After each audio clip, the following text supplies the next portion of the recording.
G'day guys, Googs here and you're welcome to my Drunk Philosophy. Today I'm going to delve back into pop culture. I'm going to talk about Doctor Who.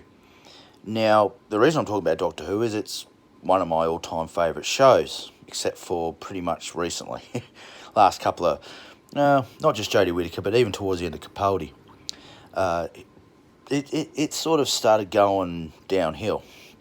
Now, I know that there's a lot of commentators who want to go on to the cultural warfare side of things. I'm instead going to take a slightly different take on this because I've been into Doctor Who for a very, very long time.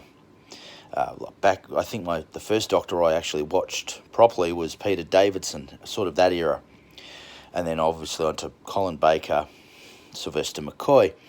And I watched all the earlier stuff, Troughton. I didn't get to see Hartnell on the repeats, but Troughton, Pertwee, Baker, these guys, the guys preceding Davison. And I just want to make a point here. If you look at the original stuff, everyone goes, who grew up with Hartnell's cool. Troughton was good, Pertwee was awesome, and then Tom Baker, the guy with the scarf, the doctor with the scarf and the hat, he's the one everyone remembers. He was there for 7 years. Not everything he did was awesome. In fact, the very first episode of his run, Robot, was crap.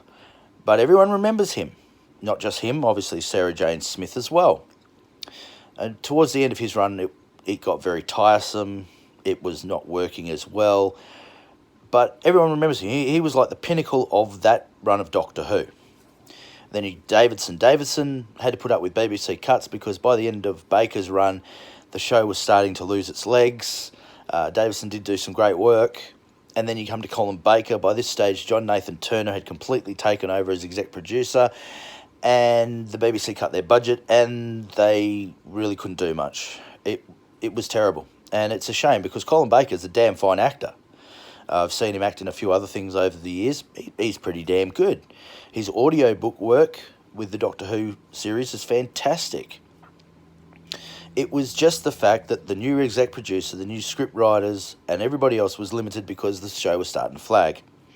And it wasn't necessarily the BBC were cutting the money because they wanted to put it elsewhere. It's just that the ratings were going down. And back in those days, it was pretty much just Britain, okay? It was the UK.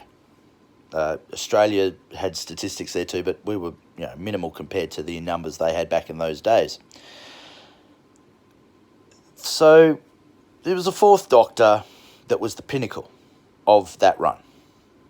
The problem with the new run, it started with Christopher Eccleston, great Doctor, went to David Tennant, and he was just the Doctor. He was awesome Doctor. In fact, my favourite Doctor of all time.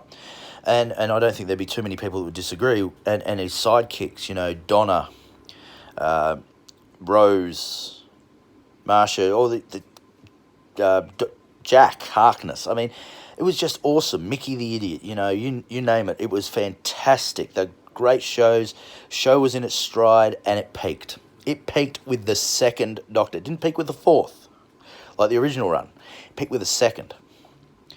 And the problem with that is if it peaks with the second Doctor, then the third Doctor, as good as Matt Smith was as the Doctor, and he wasn't David Tennant.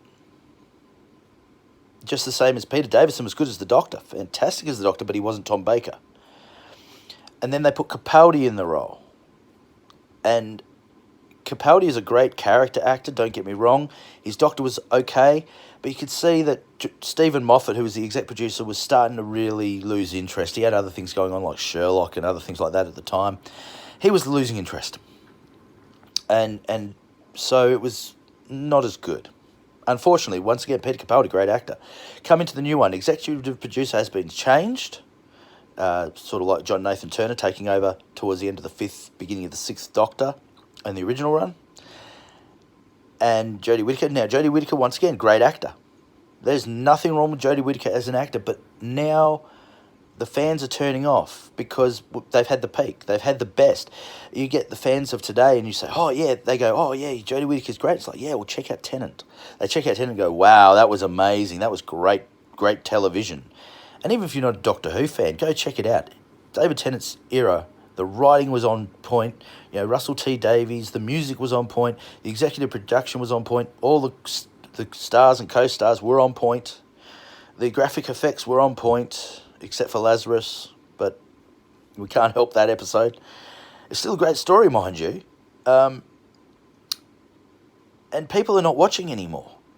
But people started not watching through Capaldi's era. And now we've hit this new stuff. It isn't exactly what we're looking for as Doctor Who fans. Young or old, male or female, we just want a really good adventure in time and space. We want to feel something. We don't want to be lectured at. Whatever your argument is, it's fine. People are not watching. And I think that this is going to keep going. Why? Because the peak happened with the second Doctor. And now every Doctor that comes subsequent is going to be compared to that Doctor. I've had people read things where people are saying Jodie Whittaker is trying to be David Tennant. I'm sitting there looking at Jodie Whittaker's performance and going, no, there's no David Tennant in Jodie Whittaker's performance.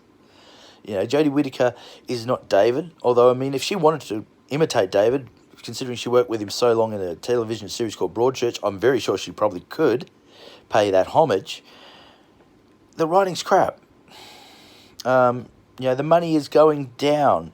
The money's going up, actually. I think I read somewhere the BBC's pumping more money into it. Problem is, people have lost interest. And they're losing more interest. And this will just keep happening over time. Like it did with, you know, the Sixth Doctor. People just lost interest. And even though Sylvester McCoy is the Seventh Doctor, brilliant Doctor.